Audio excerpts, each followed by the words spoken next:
हम आ चुके हैं जी मस्जिद हनाना में, और ये मेरे सामने इस वक्त है जी मस्जिद हनाना।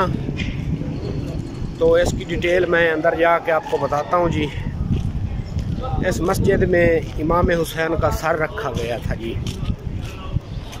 तो बाकी डिटेल मैं आपको अंदर बताता हूँ जी।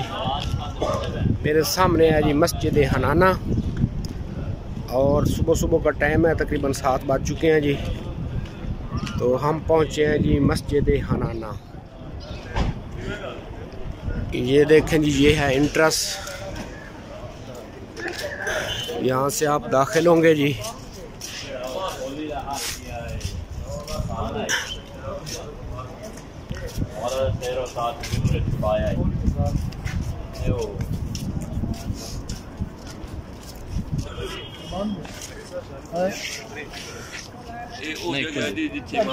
इस्लाम का सर रखा गया है पत्थर ते याद है होली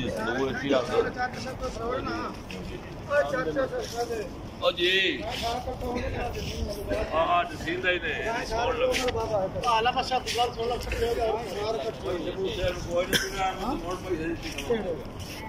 अगले तो है कि 5-6 सवार आराम कीता है सारे सवार कने उसने सुनारे कने उसने बाकी कने उसे गेल तू तो हुणे मरदा भी हमारे सारे ने सामने लाज